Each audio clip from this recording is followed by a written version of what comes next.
Could the Vancouver Canucks be on the cusp of a significant trade? Rumors are swirling around a young forward whose talent is undeniable, but whose role on the team remains uncertain. As the Canucks look to shore up their defense, is this the moment we see a bold move that could reshape the roster? Stick around as we dive into the latest developments, and don't forget to subscribe and hit that like button to stay updated on all things Canucks. The Vancouver Canucks are in the midst of some intriguing discussions surrounding Nils Hoglander, and it's a situation that has left many fans wondering what the future holds for both the player and the team. Reports suggest that the Pittsburgh Penguins are showing real interest in Hoglander, and there are even whispers about Drew O'Connor potentially being shopped around. It seems like a pivotal moment for Vancouver, and I can't help but feel a mix of excitement and apprehension about what these trade rumors could mean. Hoglander, at just 23 years old, has certainly flashed potential. His high-energy style and offensive creativity are something that any team would be lucky to have. However, his inconsistency is a real concern, and it's kept him from breaking into that coveted top six.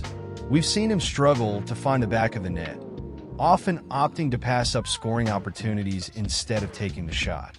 This reluctance has put him in the coaching staff's crosshairs, and it's no surprise that both Bruce Boudreau and Rick Tocchet have expressed frustrations with his play. Now, with the Canucks desperately needing defensive help, the question arises: could Hoglander be the key to acquiring a much-needed defenseman?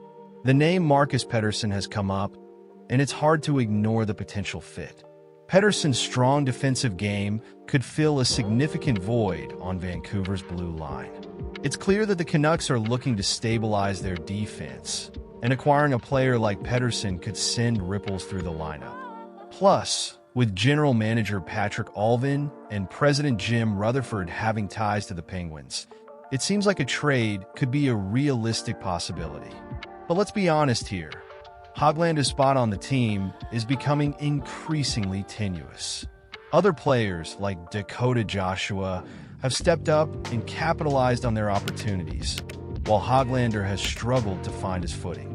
Despite his skill set and tenacity, it's hard to ignore the fact that he hasn't locked down a top six role. This reality makes him an intriguing trade asset, especially if the Canucks are looking to make a move that could strengthen their defensive core. If a trade were to happen, it would represent a significant turning point, both for Hoglander and the Canucks. For the team, addressing a critical need on defense could be the difference between a playoff run and another disappointing season. For Hoglander, a fresh start with a new organization might just be what he needs to unlock his potential. It's a bittersweet scenario, isn't it? As fans, we invest so much emotionally in these players and their journeys. I can't help but feel a little torn about the possibility of trading Hoglander. On one hand, I see the rationale, his current struggles and the team's need for defensive depth. On the other hand, I can't shake the feeling that he could thrive elsewhere if given the right opportunities. So, what do you think? Is this the right move for the Canucks? Or should they hold on to Hoglander a bit longer? I genuinely want to hear your thoughts on this. As we wait to see how this situation unfolds, let's keep our fingers crossed that whatever decisions are made will lead to a stronger team. It's all about building towards a brighter future, right? I encourage everyone to share your expectations and frustrations in the comments below. What do you think about the potential trade talks? What are your hopes for Hoglander and the Canucks moving forward? Thatcher Demko is on the brink of returning to the Vancouver Canucks, and let me tell you, as a passionate Canucks fan, this is music to my ears. Demko recently shared that he had to put his knee through hell to get back on the ice, and it sounds like he's emerging stronger from that challenge. There's an undeniable buzz in the air, and it all centers around his potential return. He mentioned he could be available to back up in the next 3 games, and that's a major development for a team that's been navigating some choppy waters. Head coach Rick Tocchet seemed just as excited about Demko's progress. When asked about Demko's readiness, Tocchet grinned and acknowledged that when Demko is ready, he's all for it. But here's the twist. Kevin Lankinen has been holding down the fort while Demko's been out, and it looks like he's still likely to start against the Columbus Blue Jackets on Friday. You have to wonder, is it the right call to keep Lankinen in the net for now? I'm honestly torn on this one. On one hand, you want Demko to be 100% before he jumps back in, but on the other, Lankinen has shown he can handle the pressure. What do you think? Demko's optimism is infectious, and it's clear he's been putting in the work. He's been through a tough road trip, and he's grateful for the support from goalie coach Marco Torinius during practices. The fact that it was just him and Lankinen on the ice Thursday, with Artur Silas taking a day off, is telling. Thatcher made it clear that when a guy is close to returning, he needs to take the net for a full practice. It's a strategic move, and you can feel the excitement building for what could be a pivotal moment for the Canucks. Now, let's break down how this impacts the team moving forward. If Demko returns to form, it not only boosts the goaltending situation, but also uplifts the entire locker room. Demko is a leader, and his presence could shift the momentum in a big way.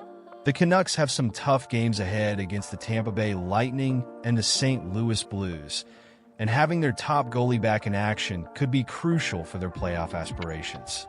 But here's where it gets interesting. What if Demko isn't quite ready? The team has to balance the urgency of winning now with the long-term health of their star goalie. It's a delicate situation, and it'll be fascinating to see how Thatcher navigates these waters. Do you believe this is the best decision? I'm honestly divided. And let's not forget the emotional roller coaster that comes with being a Canucks fan. We've seen our fair share of ups and downs, and every decision made by the coaching staff resonates deeply within the fan base. It's not just about the games. It's about the dreams we hold for this team. Will Demko's return reignite our hopes, or will we have to wait a little longer for that spark? I want to hear from you, though. What do you think about the current goaltending situation? Are you in favor of keeping Lankinen in the net for the time being? Or do you think it's time to roll the dice with Demko? Share your expectations and frustrations in the comments below. Your voice matters, and I genuinely want to know where you stand on this. Before we wrap up, don't forget to like this video if you found it insightful, share it with your fellow Canucks fans, and subscribe to the channel so you don't miss any essential updates. And hey, make sure to hit that notification bell to stay informed on all things Canucks. The excitement is building, and I can't wait to see how this unfolds.